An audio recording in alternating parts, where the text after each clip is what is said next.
Hello, everyone. Welcome to From Nowhere to Nothing, Ontological Oxymorons. I'm your host, Joel Bouchard, a graduate student in education. And with me is Mr. Norman Gayford, a professor of English and philosophy. Longtime listeners know that this philosophy show isn't all dusty books and marble busts of bearded dead guys. In fact, more often than not, we draw on things that are personally and culturally relevant in order to give concrete substance to some of the more abstract concepts we address here. Some examples are more elegant and exemplary than others, but we're here to show that you can talk about anything philosophically. Today, we'll use all the tools in our philosophy toolbox, including knowledge of ethics, identity, nature, aesthetics, and more. The topic? A sci-fi TV serial based on spaghetti westerns. We're talking about The Mandalorian.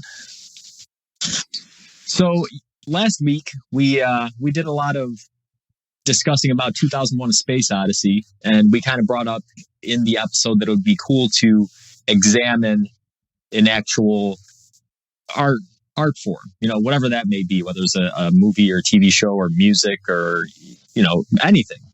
A painting. You can look at the whole school of aesthetics is about looking at different types of art and philosophically. So this was your suggestion this week, was to talk about The Mandalorian. So this is definitely something that is culturally relevant at the time. Do you want to start by postulating on why it's such a cultural phenomenon? I will, but I also will preface all of this, as you and I talked about before we started recording, that my experience of The Mandalorian has been slow and is accelerating. So I have a fairly completely narrow list of episodes. I'm up through, I finished episode 5. So I'm barely started in a real sense. And so the things that I say are partly based on that, and then partly based on things that I've read regarding the show. And I am going to keep watching because I've been quite enjoying it. So why is it becoming, or has it become, a cultural phenomenon? I think first, on a level that's not shallow but probably clearer, is that it harkens back to the Western format. Although it has some interesting revisions on that format as a way of storytelling. The loner who walks into impossible odds and tries to do something about it, or the loner who, because of a choice that he's made, has put himself in a situation with impossible odds and probably wonders himself sometimes why he's doing it. And so it appeals because it's simplistic in the sense of its storytelling. It's almost pristine in its storytelling, even to the labeling of episodes, which we can get back to. There's a clean, simple storytelling focus to it. And you think you know who the villains are, and obviously it's a George Lucasian kind of scenario, so it's not hard to know who some of the villains are. But you don't know everything about the characters at all. And so I think that there are elements of stoicism, as we talked about. There are other philosophical elements that are embedded in this that don't just happen to walk in and out. And I think that's what makes it a little appealing too. Yeah, so we'll look at it at the macro level, and then we'll kind of work down some of the other stuff. But I think that's a good place to start. Is a good first question to ask would be, do you think, or how do you think that the show would be different if it was under George Lucas's creative control as opposed to Disney's?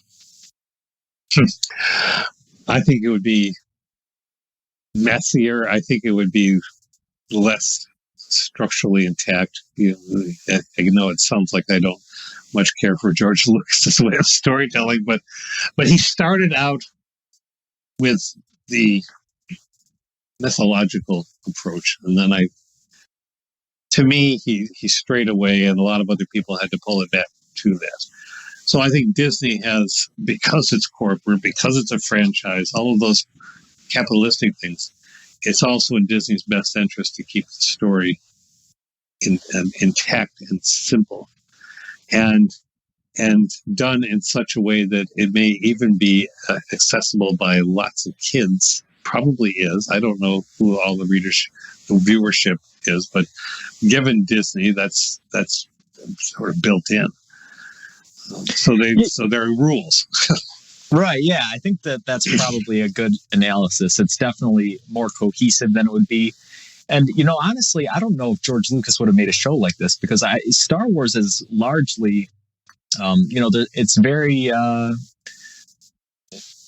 there's good and evil, kind of. And The Mandalorian is, like you said, you're not always sure who the villains are and who's, and I saw a funny meme the other day that said, The Mandalorian is really a story about a guy who travels the universe making new best friends. And when you think about it that way, it kind of is. And I think that's some Disney influence, right? And that's probably what a big separation between it and some of the spaghetti westerns that it's influenced by would be. Is in the spaghetti westerns, you have a lot of characters who are loners. If you think about it, the Mandalorian really isn't a loner at any point, except maybe the first half of the first episode.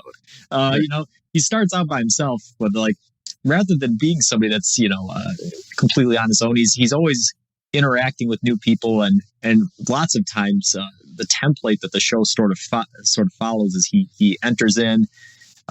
He's contracted to do a job against the bad guys, and then he finds out that the bad guys are the good guys, and he becomes friends with them. They team up and they do these things. So he actually, there's a lot of teamwork, and there's a lot of dynamic relationships that you don't see in some of the spaghetti westerns, and you also didn't really see in George Lucas's original movies.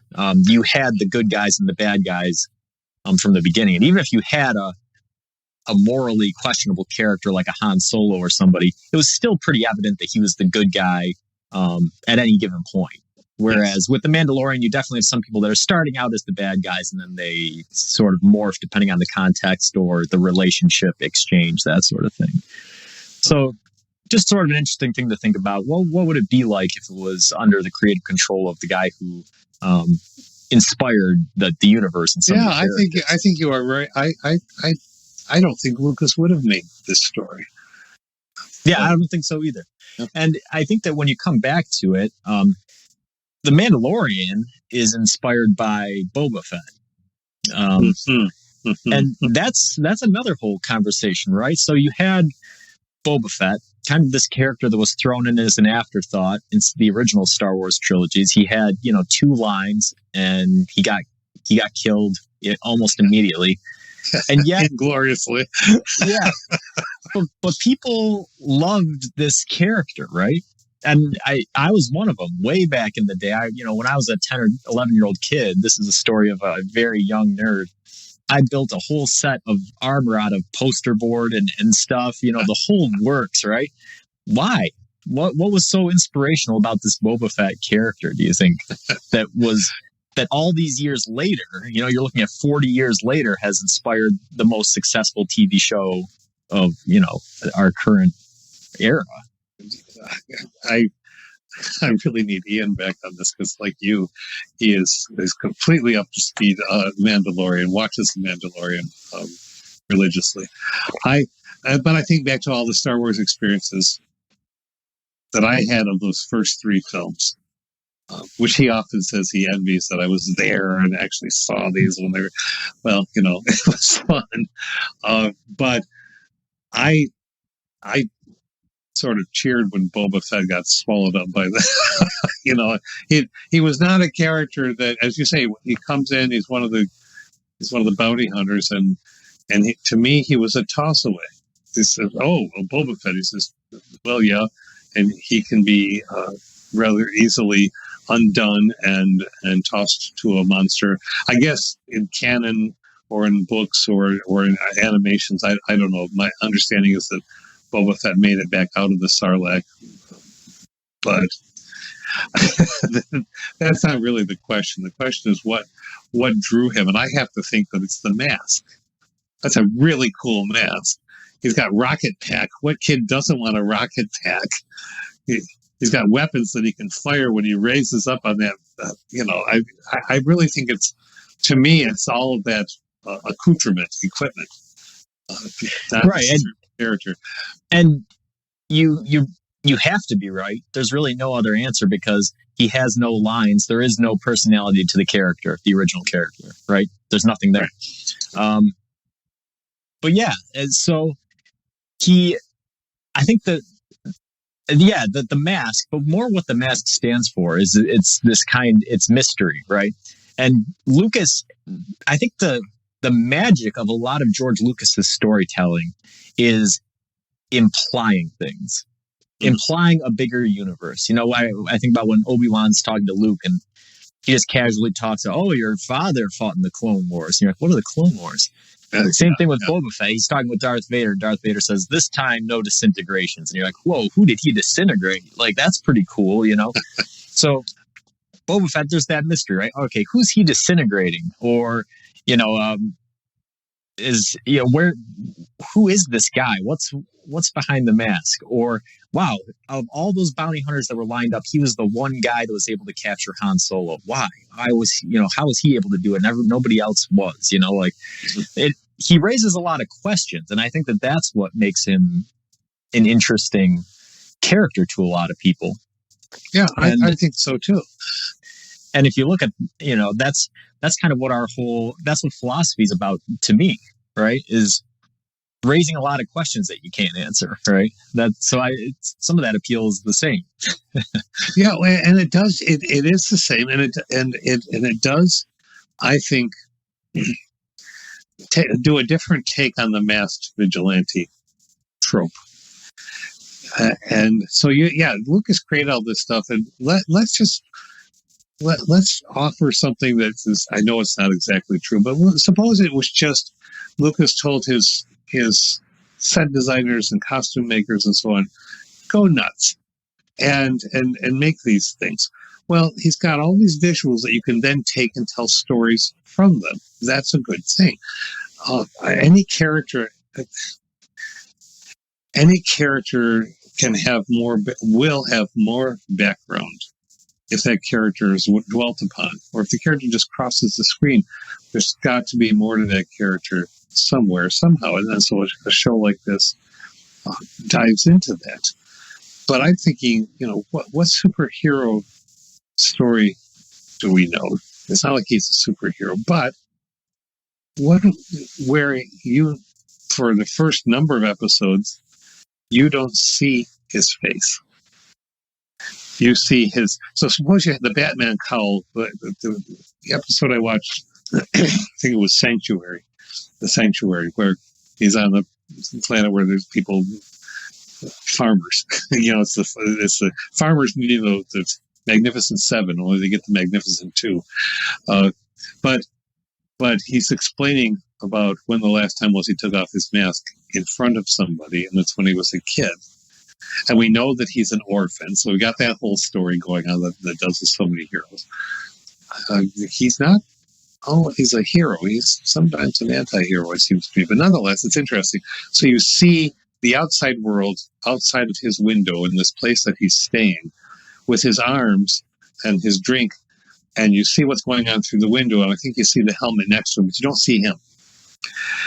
And I think that's very interesting. It's an intriguing attempt to let him be an everyman character in a fresh way. Yeah, you see a lot of that later. I know you haven't seen some of these episodes, and I'll just let everybody know Norm has given me permission to spoil stuff for him. Spoil away. But that's something that he really fights with in the second season is he has to make some tough decisions between, furthering this cause that he started and maintaining that sort of, mystique, leaving the helmet on. And how he wrestles with him, and when he decides to do things he does is sort of interesting. And it's not just a mystique, is it? It's a code, right? Yeah, yeah. Okay. A couple other side notes. Let Ian know that our episode on villains has surpassed our episode on heroes in terms of listens. So he's not He's not a weirdo. People are more interested in villains than they are in heroes. I will. And also, like we were just talking about at the beginning of the episode, you wouldn't be aware of this is at the end of episode or season 2, but Boba Fett does survive the Sarlacc in The Mandalorian, and now he's going to have his own TV show. Oh. So, yeah, so the influence continues, right? I think that they're getting back to, and they do a good job. Boba Fett and the Mandalorian interact in the second season some, and they're separating them as characters, right? Because I think that was the original, sort of the fear of it was, okay, well, it's influenced by this. It's just going to be a show about Boba Fett, but with some stock character. And it's really not. You know, The Mandalorian is starting to show that he is a different character from Boba Fett, and they're different people with different personalities. And, you know, the set designers do a good job of doing that, even in that first season when you see The Mandalorian, the group of them. And, you know, it's, oh, well, they all kind of have different armor, and they all sort of have different personalities. It wasn't that way in Lucas's Star Wars. No. You know, the Mandalorians were very uniform, and as a matter of fact, they were sort of templates for stormtroopers. You know, so there's something different outside. Yeah, so the show is really going out of its way to develop a unique aspect to Mandalorians that didn't exist early on. What do you think the setting of The Mandalorian tells us about the Star Wars universe? This is supposed to be 5 years after the original, or the last movie. What do you think it's saying?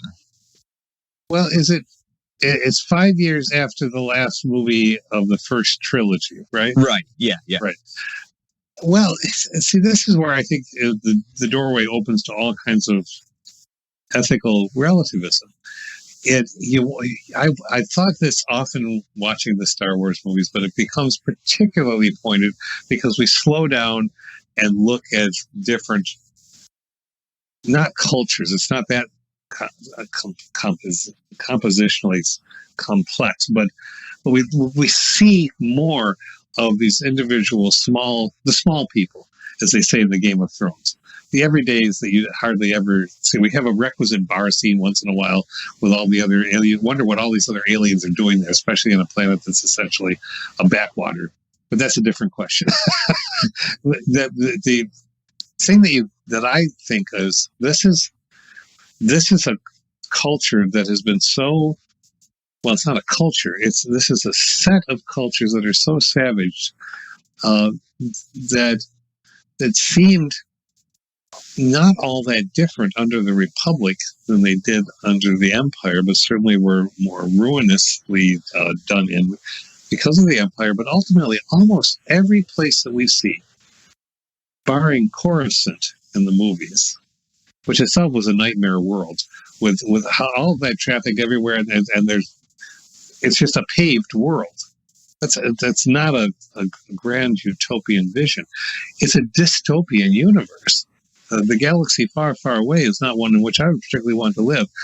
And every time we go to a planet, every place that we go so far in The Mandalorian is consistent with that vision that we had in the movies, which is of wastelands of one kind or another, with people barely being able to piece together a life economically.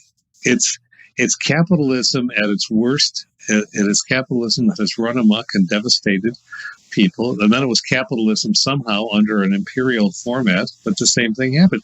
So you've got people trying to scrape along and live hand to mouth. And we're not talking about one planet. We're talking about essentially every planet. So to me, it's a very grim, nightmarish, unpleasant universe in which to live. Yeah, and that's really interesting because that's a lot of political complexity for something like Star Wars, but it's sort of always existed, right? I think that the original trilogy all the way up through now, it's like you said, the distinct impression that you get is that it doesn't matter who's running the galaxy on, in these places. And that's where all of the stories are taking place are in these places, other than, some of the prequel trilogy stuff, like you said, at the core of the galaxy at Coruscant stuff. Right. But the majority of the stories, the characters, what things are taking place are in places where this grand war that's happening between the rebellion and the Empire doesn't really make much difference to the story that's being told. No, I think about every whether it's in Rogue One. I can't think other than Coruscant itself, which was supposed to be a high civilization, but it looked mighty ugly to me. I can't think of a place that isn't broken, devastated, isolated, hand to mouth, everyone out for himself. It's, and so that may not be dwelt upon visually, and kids watching it probably don't pick up on that so much. But you read philosophy, you study philosophy, or you're whether you're an academic person or not, you watch this as an adult, and yes, Norm, it's escapism. Yes, I get it. But if it's worth anything, it's because it brings these other things up. And because there is a canon, and because there are all these animated series and books and so on, there's an attempt at a structural world building that has inevitably consequences if you're bothered to think about the story. Yeah, and like in Solo, I mean, Han Solo starts out as a slave, yeah. I mean, how you think of, like you said, if you think about it philosophically, if you were living in this galaxy, and you think about your current status in life, your socioeconomic status or whatever, what would you be doing in this galaxy? It would be highly dependent on what planet you were born on and what all these things are. But there's a good chance you'd be much worse off than you are in your regular everyday life that you're living now. Absolutely. The chance of you being a Jedi or being a politician, or even if you're a politician or a general, you think about what these guys are facing on a daily basis. Nobody is living some glamorous life in this universe. It's not something that's happening. Nobody is, and to me, there's another really grim. It occurred to me last night when the last episode, or the most recent episode that I watched, was called The Gunslinger. Well, I love. How could I have grown up in the '60s and not looked at that? And Stephen King had his marvelous book series about the same kind of character, but what that emphasized to me more than anything was, and we're back at Mos Eisley, so we're going back to Tatooine again, those kind of things. Life means very little in the Star Wars universe. The person who's the mechanic, she wants to repair, Pelly, I think her name is, is going to repair his ship in Bay 35 of Mos Eisley, and he doesn't want any droids. Well, it's a world of extreme prejudice, too.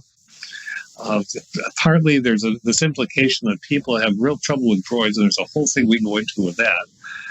But there's a woman who, when she sees Yoda, baby Yoda, who's not Yoda, come out of the ship, she picks him up, she coddles him a little bit and says, this is a way for me to make more money from this guy. It's not that she particularly cares about this creature. Maybe she a little bit eventually, but no, he's really a means to an end.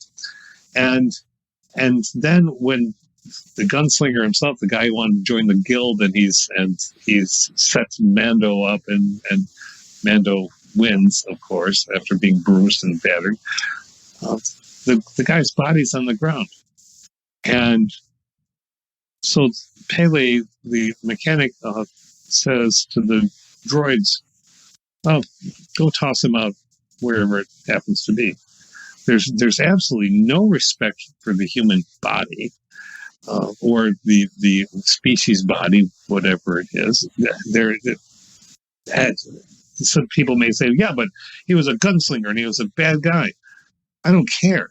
What really bothers me is the lack of any particular concern for the fallen and how they fell and what they are. And then this is where the story doesn't have, because of its nature as a spaghetti Western, refuses on principle and by choice to examine those complexities. Yeah, and Star Wars has always been that way, right? There's always been stormtroopers that are just getting mowed down, TIE fighters that have been spinning off to space and exploding, hitting something. Yeah. And, even when you think about it, like the most impactful deaths in the stories, Darth Vader after he's been redeemed, or Obi-Wan Kenobi or Yoda or things, you've only known these characters for maybe a grand total of 30 minutes of screen time or something before they disappear. There's not there isn't that sort of hard-hitting emotional connection that you see with some other shows. And I think that does take away the value of life, like you were saying. But especially even more so in The Mandalorian or a spaghetti Western, there's so many henchmen that are just, it's, they're your body count on a Schwarzenegger level plateau. But yeah, and then I said this about the body. I'm thinking rapidly through the films. Well, let's see. Luke Skywalker with C-3PO is burning the bodies of the Jawas who are destroyed right back in the first film. There is a pyre for Qui-Gon. Well, he's a Jedi. So Luke is showing some basic hygienic, if not culturally theological impulse. He's a kid in that first movie, and he's helping take care of these bodies. But yeah, for the most part, I don't see that happening in the films. So ethically, how does Mandalorian culture reconcile its values with a profession like bounty hunting, do you think? Well, as having looked up the Mandalorian code, because you're given bits and pieces of it, of course, as we go, it's almost Nietzschean. Strength is life, for the strong have the right to rule. Well, that's really interesting, because I see Darth Vader was strong. It argued, what do you mean by strong? Is one first wants to ask. Is strong the stoic nature of being able to survive anything that life tosses at you? Honor is life, for with no honor one may as well be dead. Well, Mandalorian sold Baby Yoda in the third episode to this vile fellow whose name I don't remember, but I'm sure he's going to come back sooner or later. And there's this whole thing about this Baby Yoda character going on that I'm going to be more and more involved with, obviously. But he took payment. He sold this creature. He walked away. And he did finally go back to rescue the child out of some kind of guilt, out of some kind of re-examining of perhaps his code. But he didn't give his armor back that was made of the Beskar, right? He took the money and ran, but then he went back and got it. So he's essentially a pirate. And so honor, there's no honor in the breaking of the capitalistic deal, but there's a great deal of honor in rescuing the child. So there's very complicated things going on there potentially. Death is life. One should die as they have lived. Well, that's really interesting too, but I don't know yet how that plays out for these characters. Right. I think that we see the Mandalorian army, or the clan, suddenly emerge like a hive of hornets when he's in trouble in the second episode, I guess. No, third episode, I think, and he's done this deed. He's taken the child back. The Mandalorians do not abandon him. He made some kind of peace because this is the way with the bigger Mandalorian military guy who salutes him in a Captain America way as he's flying away from the planet as the battle's still going on. So they're goofy things, but I think the code is potentially interesting. Yeah. So, do you think that there is a conflict between the Mandalorian code and bounty hunting, or do you think it's something that they can they can coexist? Well, I think the Mandalorian is trying to show that they can. He's exploring the possibility that they can coexist. But then again, he wasn't a complete Mandalorian from birth either. So he's obviously going back in memory over and over again to various events, devastating events, and that causes him to change, I think, what the code means. That's how I'm seeing this develop. Yeah, it raises a lot of interesting philosophical questions because of the general nature of the code. All right, well, strength, might makes right, and honor is important. Well, I think that the real questions it raises is, does this apply on a cultural or on an individual level? And I think that that's where some of the things that happen in the Mandalorian get sort of contradictory, right? Because you think about honor, Yes. and so you could very well say, selling Baby Yoda to the Imperials, his capture and sale could be honorable if you were looking at it on an idealistic level. Okay, well, if you believe in what their cause is, then you did a very impressive, honorable thing. But on an individual level, okay, you sold an infant, a powerless infant to somebody who intends to do it great harm. Well, like you said, there's nothing honorable about that at all.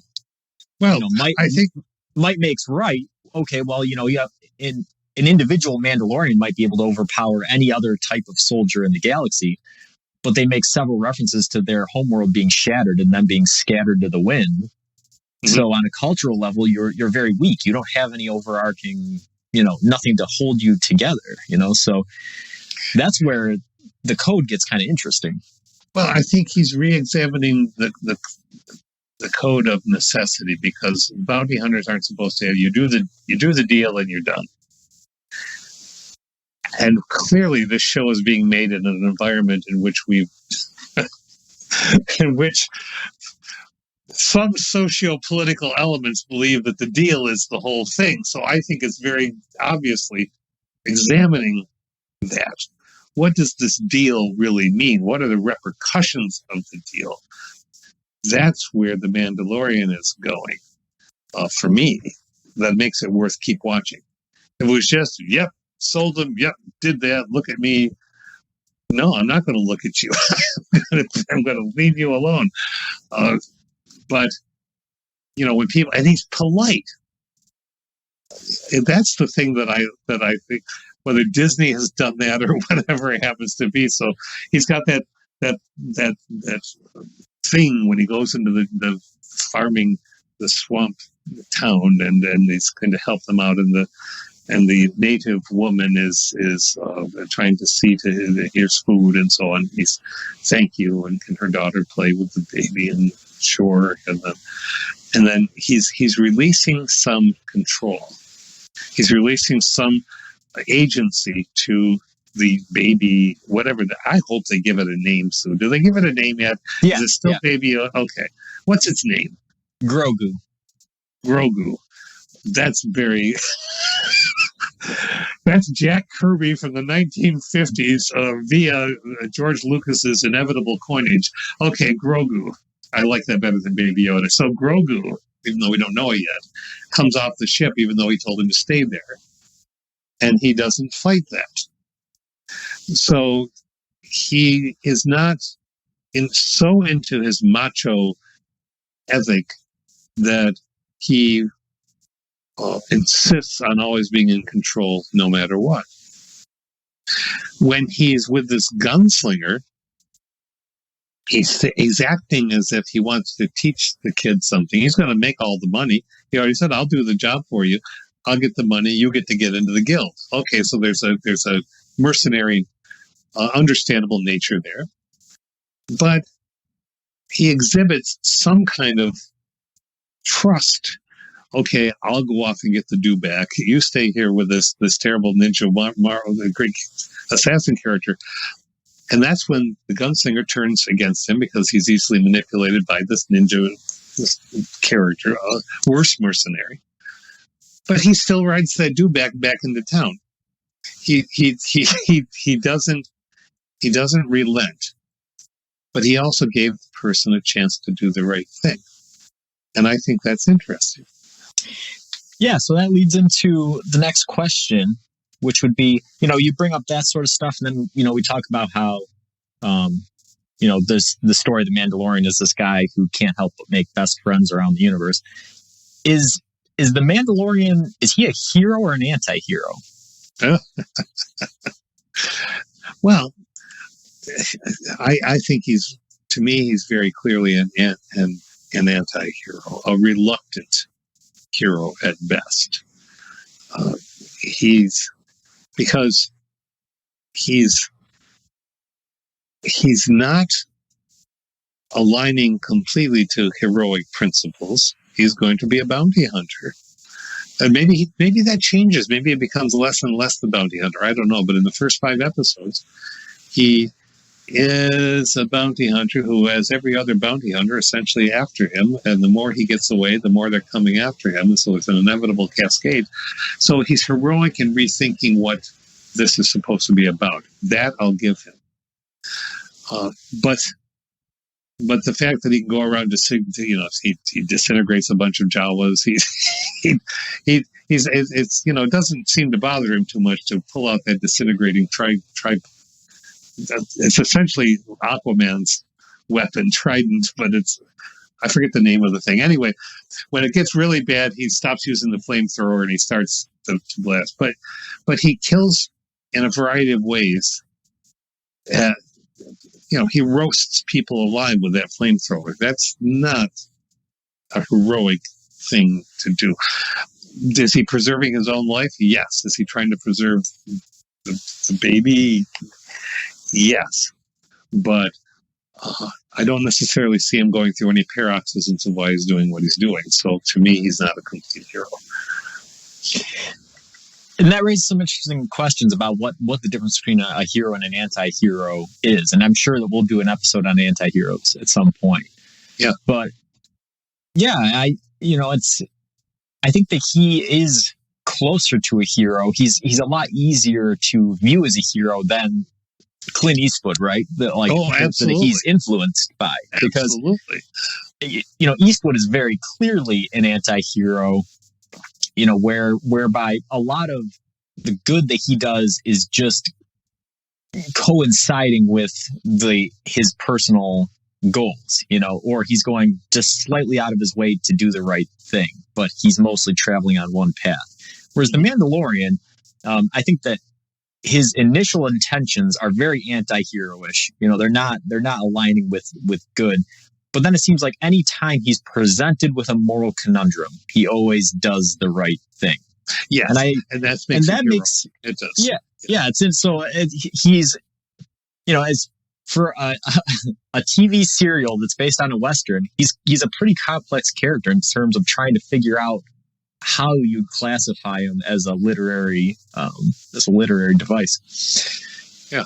So I'll tell you what, I'm going to chime in on just that just for a moment, because you just brought something into my head.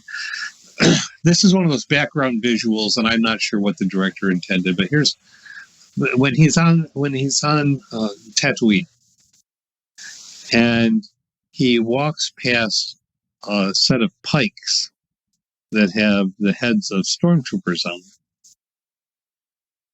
He stops and he considers those heads on pikes. It's not just a toss away, that's head in the background, isn't that garish, grotesque? No, he stops and looks at them. That, to me, had the potential, that was a complicating moment, and they did well with that moment.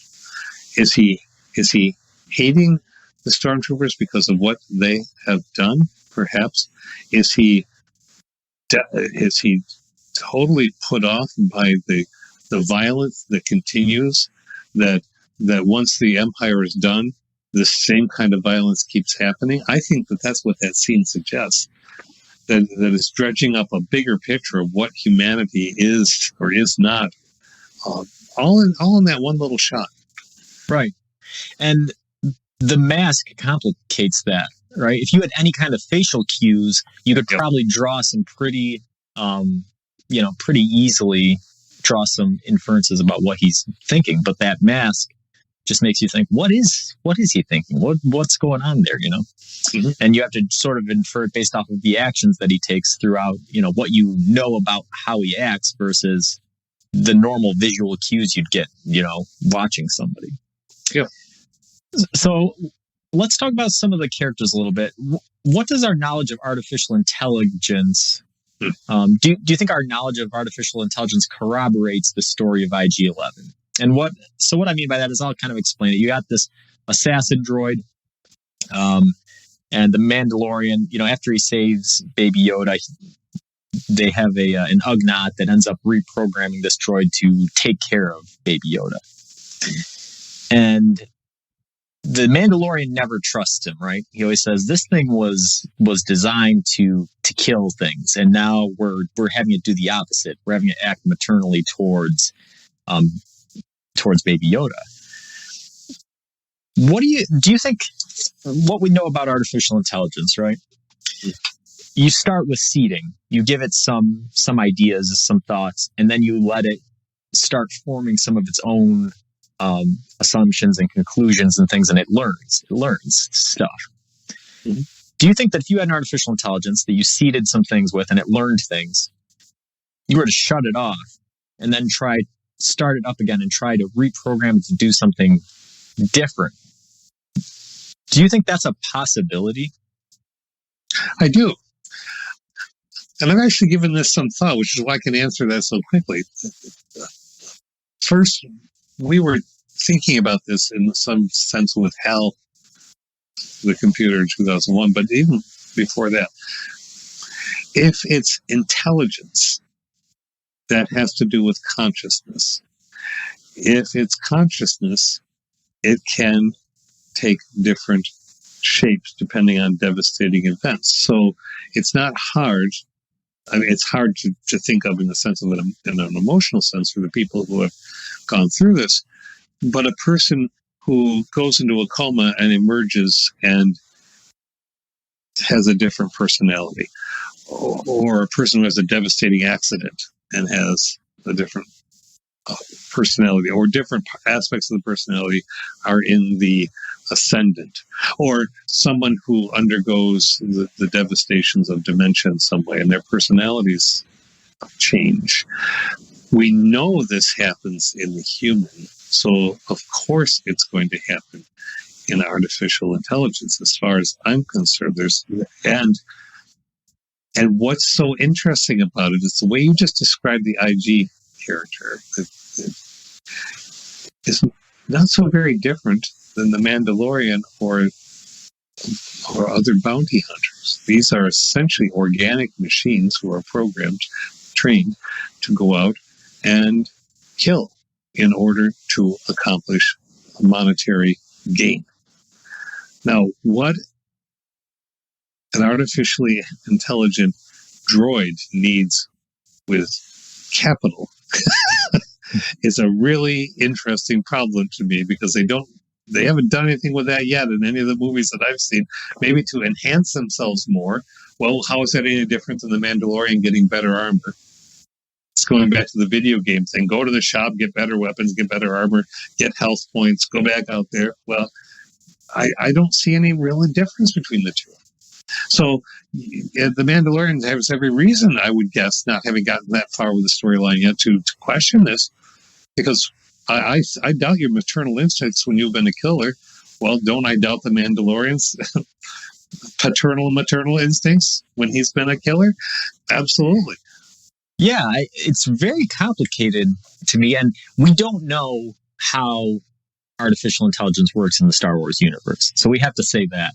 But yeah, to me, I think the question comes down to that initial programming, the initial seeding, and how much a memory wipe actually clears out, right? So, because I think that, with some, you couldn't clear out everything, because if you cleared out everything, then the machine just wouldn't run. You'd have the blue screen of death, right? So there has to be some programming that continues to exist. But with an artificial intelligence, a droid that was made to assassinate, made to do these things, what were the initial seeds that were put in? How many of them were there? What sort of rules did it set for what to kill, what to, Yeah. And then, Yeah.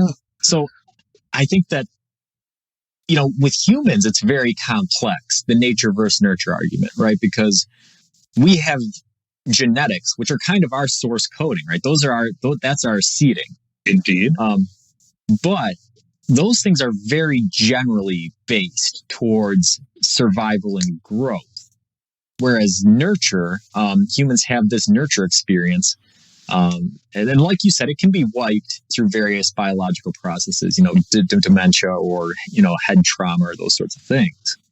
But when the Mandalorian decides to become paternal, his nurture, he still has all of that. So he's looking back and he's reflecting on his experience as an orphan, or, his parents dying, or the characters that sort of took care of him when he was younger.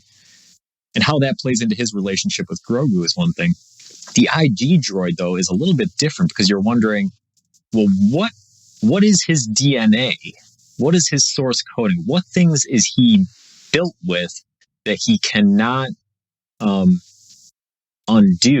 And then through the nurture, if he has those things, and then you start nurturing, if you put him on this completely different path, or your source coding says, here's all of your rules for killing and doing these sorts of things, and there are no rules for being a parent, for taking care of a young one. So you're learning all these things. Can it learn them, but it just has to go through a much more circuitous route because it's not designed for it? Or is it something that it wouldn't ever really be able to do? It would, and as we do find out later, that it maintains its skill for killing. And so when it does start killing again, how does its seeding conflict with its new learning? There's a number of fascinating questions about the IG droid. Right. And the IG droid in the original Star Wars Legends, the stories from like 30 years ago, was interesting too. The droids were originally designed as they're slaves pretty much. So you could buy one of these droids. It would go out and bounty hunt for you and give you all the money. And that's what they did. And they were all built on this one planet. And then IG-88, one of these droids, suddenly became self-aware on the assembly line. There you are. And it killed all of the humans on the planet. But he became a bounty hunter for his own ends. But that raises the question that you said: why would a bounty hunting droid need to have ends? He doesn't need to eat. He doesn't need to. What does he need? Maintenance. He needs maintenance. He needs fuel. Yeah. He needs a ship and all those things. But the fact of when we talk about conceptually artificial intelligence, if we remove the artificial for a moment, we still got the idea of intelligence. How does intelligence grow? Intelligence grows through circuitous paths of experience, learning, finding out new things, which when you find them out might change. Imagine an artificially intelligent, and this is how many different science fiction scenarios, but an artificial intelligence is set the goal of preserving Earth or preserving life on Earth. Sooner or later, that artificial intelligence is going to be encountering every aspect of human history that has been recorded. And will have to question itself, is this species worth preserving? Preserving can mean many things. I will break it down into its essence, essential DNA, put it in cryogenic freeze, and maybe I will be able to figure out how to train it not to be violent, and then let it reemerge thousands upon thousands of years later. There are all kinds of possibilities, because what happens when a child finds out something about its parents? Inevitably, all of us as parents fall down really quickly in the eyes of our children once they realize that we aren't the be all end all. That happens really fast, in my experience. And it doesn't mean that they don't love us. It just means that they realize, oh, well, I can push back on this because this is not the way. This is Right. not, and I can't imagine any artificial intelligence worth its salt not doing that. Especially when it realizes that it's not equal, it's more than equal to all of us in combination in its prowess. So then, what does it absorb that might be human enough to mitigate its prowess? And it sounds to me that that's what's going on with this droid story. Yeah. And so, we're getting into some of these questions of kind of utilitarianism, right? What is the goal of the droid and stuff? And that leads into an interesting question too about Grogu, Baby Yoda, right? Mm-hmm. So, do you believe that the Mandalorian did the right thing by rescuing Grogu, right? So, let's you haven't gotten here yet, so it'll be pretty easy to not include this part. But let's say we don't know what the end is. So we're stepping into the Mandalorian's shoes, right? Yeah. You have Baby Yoda. He rescues him. At what point do you think there's some ethical concerns about what he's doing? And they raise this later on. They say, listen, this is one of the most force-sensitive creatures in the galaxy, and the way that you're raising him and the killing that he's seeing and stuff, you're giving him a bad influence. You're going to turn him to the dark side. He's going to be bad. Or okay. All of these. Think about all of the implications of it, and what would have been the correct ethical thing to do? Should have been to save him and then immediately put him into hiding somewhere rather than exposing him to the things that he did? Or was it the actions that he took to try to reunite him with his own kind? What do you think the correct ethical decision for the Mandalorian was from the beginning? Well, wow. Okay, going on what I have seen, I have a lot of questions. One, was the Mandalorian even aware that Yoda existed? One of the greatest Jedi Knights in the history of the Jedi. One would assume that the Mandalorians were aware of that character through all of the destruction of the Republic going into the Empire. So, would he assume that Yoda had been killed? If Yoda went into hiding, and he did on Bespin, would it even been possible to find out that he was there? Or was he so well hidden that he wouldn't? Because it seems to me that would... Not Bespin, sorry. Dagobah. Dagobah. See, I'm not a fanboy. But could he have taken him to Yoda? Well, no, because Yoda died. Would he have known that? Okay, well, then there's Obi-Wan Kenobi. He's on flipping Tatooine, not all that far from Mos Eisley. Would it have been possible to think that there might be a Jedi there? Would he even have taken him to a Jedi anyway? The storyline so far makes it clear that he can't put him in a safe, secluded place because there are too many bounty hunters that are going to find him no matter what. So I think the storylines thus far for me is tipping toward what is he supposed to do? Every time he takes him somewhere, somebody realizes that he's an unusual creature at the very least and is therefore going to want him because that's the nature of this dark capitalism that's going on. So I think he doesn't. I think I probably projecting into the character. What am I going to do? Who am I going to take him to that isn't going to put him at risk anyway? It's an entirely risky universe from the get-go. Second, he does realize that he has some power. He sees what he's doing. He sees some of the things that he does. And even having seen that, he's still willing to leave him with a bunch of children in a very kind community. But then along comes one of those awful bounty hunters. Notice they're the bad bounty hunters, not...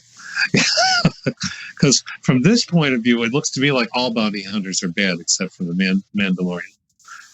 We've sort of set that up. When when he is fighting every bounty hunter on that I forget the name of the planet, but and then the Mandalorians come out to help him, his fellow Mandalorian.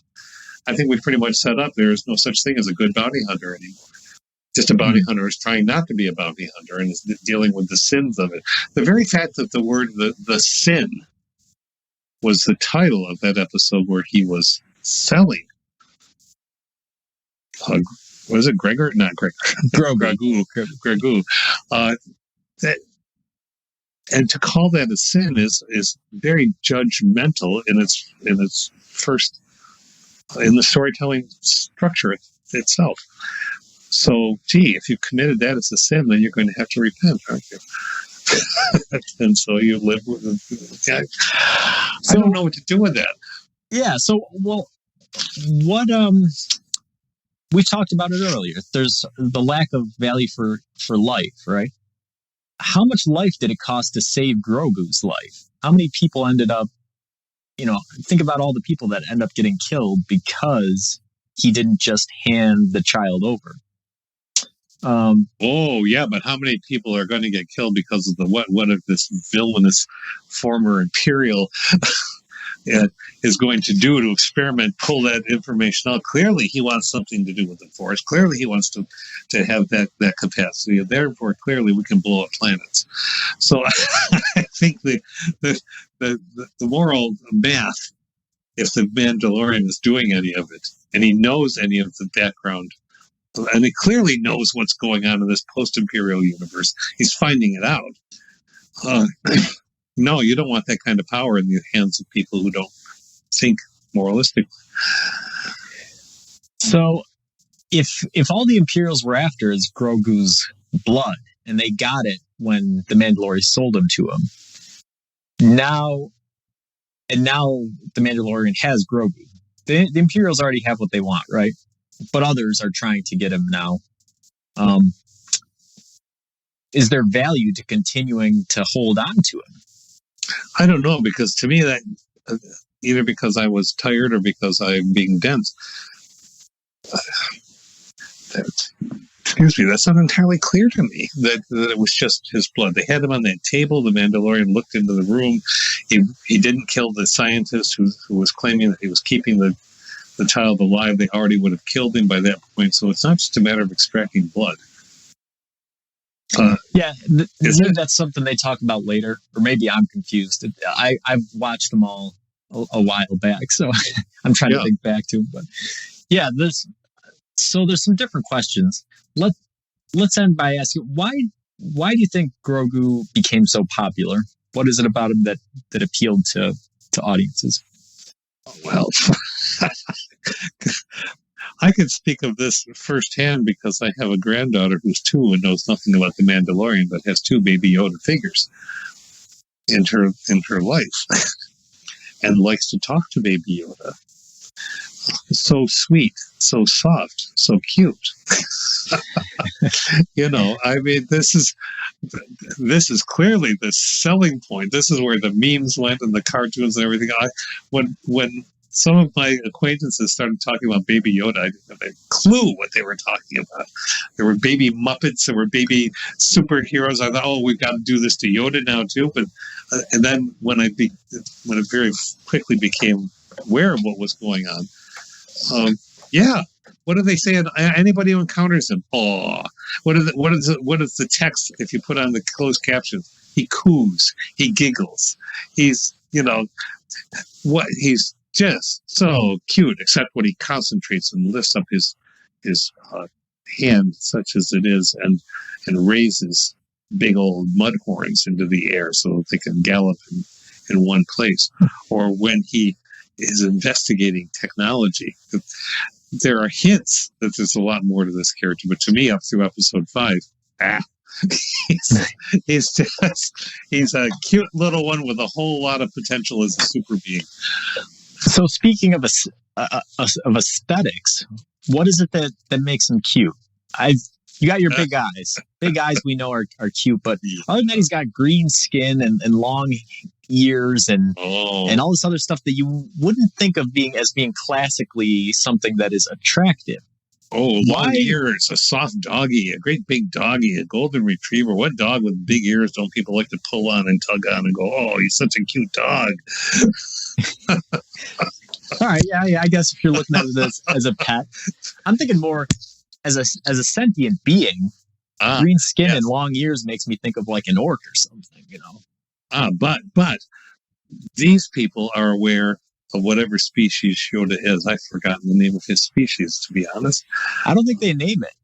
Okay, then I didn't forget it. I just never knew it. But he's, even in the movies with Yoda, I remember being in the theater when people were going, "Ah," when they saw Yoda at first, and he was pretending to be this just wizened old recluse, banging on this droid with a stick, and oh, wasn't that funny? This old creature that didn't have anything, just being goofy and talking funny. Because of course Yoda talking in his inverted way. Oh well, that's always, whenever anybody talks funny, that's the human thing, right? I mean, these are not nice things about human beings we're talking about. A sentient life form being just cute. Well, if you ever watch Galaxy Quest, you learn something from that. It's reductive. It's reductive to all the prejudices that we have. I hope they're doing something with that. It sounds to me like they are when they're making him more and more formidable, or at least complicated as a character. But at the get-go, he doesn't speak. He gurgles. He coos. Okay, he's got nice soft ears. Everybody tugs on. Yeah, he's green. So what? Animals are all colors. At least maybe they're not prejudiced about that in the Star Wars universe. But yeah, the big eyes, the cloak up to his neck. He looks like a doll. And is one. So, where do you think the Mandalorian show would go without Grogu? Oh, well, I think the Mandalorian would continue on his path of doing things without a whole lot of question. I think it's inevitable that in any storyline you have to encounter that which is going to challenge your own perceptions. It would have to be somewhat. Maybe it would be but he wouldn't have ever gotten to that planet, that farming planet, to meet that woman who wanted him to stay. She was offering him another life, and he said, yeah, that looks nice. All right. And he was actually thinking about it just a little bit. Well, he's never encountered that before. He's just walking through doing the things that his stoic people do until something challenges that. And so whether it was Grogu, or it would have to be some other sentient being. Right. Or, I guess it's possible he gets set on a path through his experiences here that cause him a chain of events that cause him to reform his life, I suppose. Yeah. I don't know that he can go back to being who or what he was before Grogu showed up. But I hope not. I don't think that he's going to. But then again, maybe he could. Just like maybe IG can go back to being a killer android even after it's encountered caretaking. Yeah. Interesting questions, and we'll see if we get answers to them in the future. All right. Until next time, keep pondering.